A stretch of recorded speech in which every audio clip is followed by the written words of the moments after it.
Dear viewers, আসসালামু আলাইকুম। আগামীকাল 12ই রবিউল আউয়াল, গভর্নমেন্ট হলিডে, তাই আজকে রাতে আমরা একটু হ্যাং আউটে বের হয়েছিলাম। এটা হচ্ছে টমিয়াম স্যুপ। কেমন? 50-50, আমার কাছে অত ভালো লাগেনি। Absolutely disgusting. I'm not a seafood lover, and this soup is just disaster. চিংড়িটা সিদ্ধ হয়নি। I am a seafood lover, but চিংড়িটা ভালো লাগেনি। একজনের ব্লগ দেখে আসছি, ভাই এসব রিভিউ দিবেন না, এত পচা স্যুপটা, খুব পচা।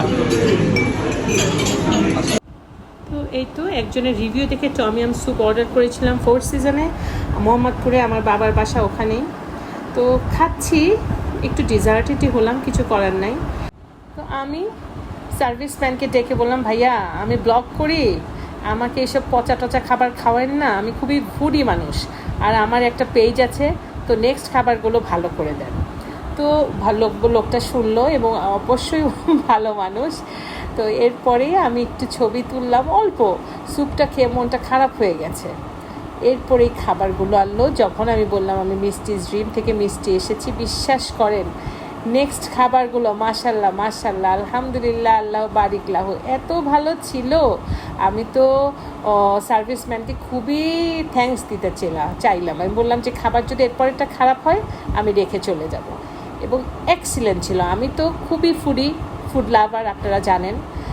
যদিও এখন অনেক কম খাই। তো খাবারগুলো যা অর্ডার করেছিলাম অসম্ভব টেস্টি ছিল। দেখেন আমার মেয়েরা খুব পছন্দ করছে এবং স্পেশাল কেয়ার নিল, সবাইকে বেড়ে দিল। আমি খুবই মুগ্ধ ওনার সার্ভিসে। আমার মেয়েরাও খুশি, আমার হাজব্যান্ডও খুশি। প্রতিটি খাবার স্যুপ ছাড়া সব খুব ভালো ছিল। বুঝলাম না তো স্যুপটায় কি ঝামেলা হয়ে গেছিল, কিছু করার নাই। তো যাই হোক, খাচ্ছি, আমরা খুবই টেস্ট পেলাম। খাবার জানিয়েছিলাম very yummy, delicious and fresh ছিল। তো আমি কাউকে কখনো আমার ব্লগের মাধ্যমে কারো রেপুটেশন খারাপ করতে চাই না। হয়তো অ্যাক্সিডেন্টলি স্যুপটা খারাপ হয়ে গেছে, আপনারা বুঝে শুনে অর্ডার করবেন যারা খাবেন, এবং কারো রিভিউ দেখে চোখ বন্ধ করে যা ইচ্ছা তাই অর্ডার দিয়ে দিবেন না। এটা আজকে আমার একটা অভিজ্ঞতা থেকে আমি বলছি। তো আমরা তো সবসময় চাইনিজ খাই, তারপরেও এই রিভিউ দেখে খেয়ে 12টা বাজতে নিয়েছিল। এনিওয়ে, খাবার দাবার শেষ, একটা সুন্দর রাতে হ্যাং আউট হয়ে গেল আমাদের। আমরা খাবার খেলাম, কিছু ছবি তুললাম। আগামীকাল রবিউল আউয়াল, বেশি বেশি দরুদ শরীফ করবো, চেষ্টা করবো একটু ইবাদত করার। আর আমি আমার ছবি তুলছি, ভালো লাগলো। কিছুটা সুন্দর মুহূর্ত পরিবারের সবাইকে সাথে নিয়ে একসাথে কাটালাম, প্রিসিয়াস মোমেন্ট। এই যে শাইনি আর আমি আবার একটু ছবি তুললাম। আসলাম, এটা তো আমার বাবার বাড়ির পাশে, আমরা মাঝে মধ্যে, কিন্তু আমি তো ধানমন্ডিতে থাকি। আজকে আসলাম, তো আমাদের যে তামিম সাহেব, উনি আমাদের খুব সুন্দর হোস্টিং করেছে।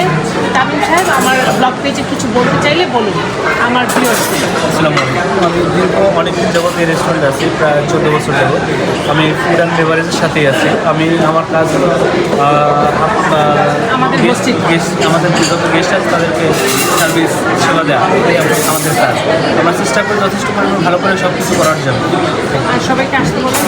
আর আপনারা যদি ম্যাডামের পেজ দেখে যারা করেন, সবাই চলে আসেন, দেখেন আমাদের ফুড আসলে কীরকম খেয়ে একটু এনজয় করেন, সবাই আসবেন। 4 সিজনের তামিম সাহেবের সাথে দেখা করবেন, একটু হলেও ডিসকাউন্ট পাবেন এবং ফুডটা ভালো পাবেন। ধন্যবাদ। এই তো কিছু ছবি, কিছু স্মৃতি রেখে দিলাম আমার মিষ্টিজ ড্রিমের পেজে, আমার ভিউয়ার্সদের জন্য, আমার জন্য কিছু সুন্দর সময়, প্রিসিয়াস টাইম। ভালো থাকবেন সবাই, বেশি বেশি আল্লাহকে স্মরণ করবেন। ধন্যবাদ।